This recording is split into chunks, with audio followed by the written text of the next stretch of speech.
नमस्कार। चलिए आज एक सफर पर चलते हैं राजस्थान के प्रतापगढ़। एक ऐसा जिला जहां इतिहास, भूगोल और संस्कृति सब एक साथ मिलते हैं। आइए इसे और करीब से जानते हैं। साल 2008।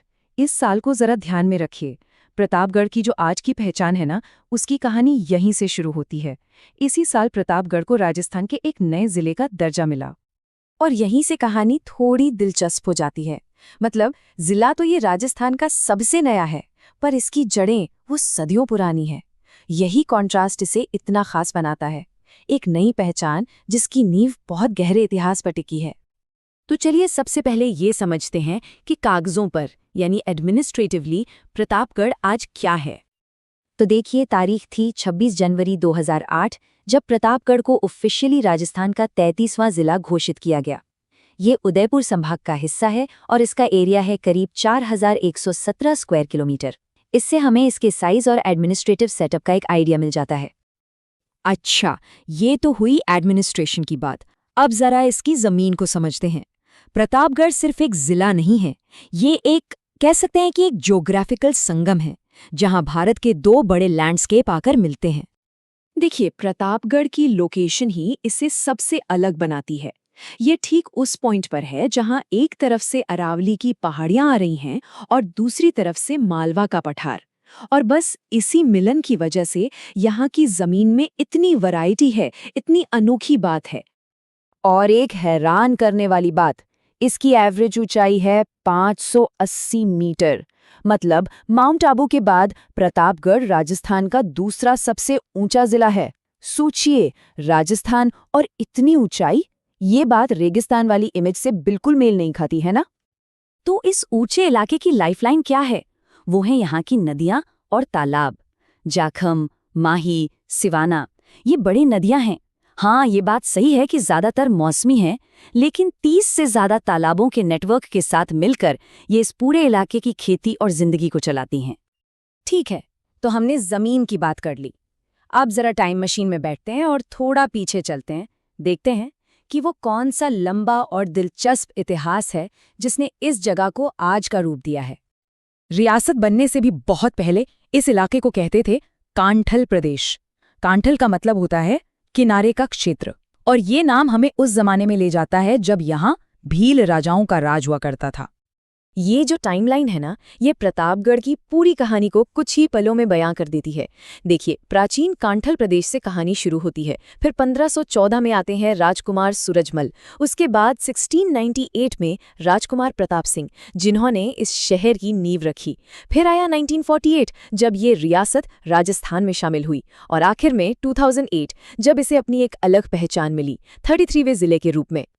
तो इतिहास से निकलकर अब वापस आज में आते हैं। चलिए देखते हैं कि आज का प्रतापगढ़ कैसा है, कौन लोग हैं यहाँ और उनकी जिंदगी कैसे चलती है। अगर हम 2011 के सेंसस पर नजर डालें तो यहाँ की आबादी करीब 8.66 लाख थी। और एक अच्छी बात यह है कि यहाँ का लिंगानुपात 980 है, जो कि राजस्थान के एवरेज से काफी बेहतर है। यहाँ जो भाषाएं बोली जाती हैं वो है मेवाड़ी और हिंदी। यहाँ की साक्षरता दर 56.3% है। ये आंकड़ा हमें बताता है कि प्रतापगढ़ अभी भी एक डेवलपिंग एरिया है, और जाहिर सी बात है कि इस युवा जिले के आगे बढ़ने के सफर में एजुकेशन एक बहुत बड़ा रोल प्ले करने वाला है। यहाँ की इकोनॉमी की रीढ़ है खेती।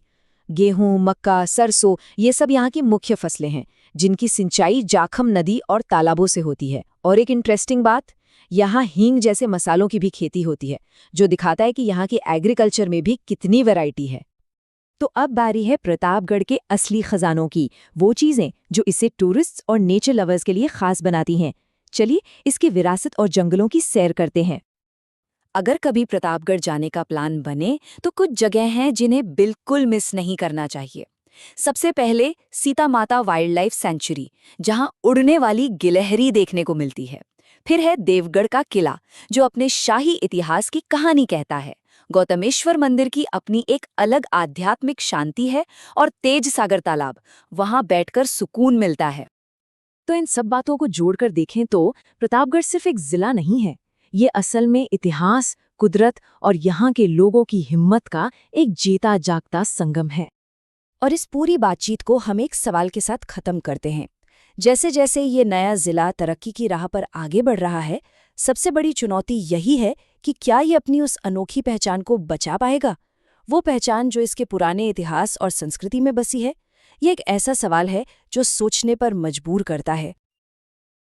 अगर आपको ये वीडियो पसंद आया हो तो कमेंट करके ज़रूर बताएं और अगला टॉपिक क्या होना चाहिए वो भी हमें ज़रूर बताएं। आपका एक लाइक हमें और बेहतर और सटीक कंटेंट बनाने की प्रेरणा देता है। शेयर करें ताकि ये जानकारी हर उस छात्र तक पहुँचे जो अपने सपनों के लिए मेहनत कर रहा है। और सब्सक्राइब करें हमारे चैनल को, क्योंकि आपकी सफलता ही हमारा मिशन है। हम हर वीडियो में कोशिश करते हैं कि आपको वो जानकारी मिले जो परीक्षा में काम आए और जो आपको आत्मविश्वास दे। आप सभी का इस वीडियो को देखने के लिए दिल से धन्यवाद। मिलते हैं अगले वीडियो में। तब तक के लिए सीखते रहिए, बढ़ते रहिए और कभी हार मत मानिए। जय हिंद।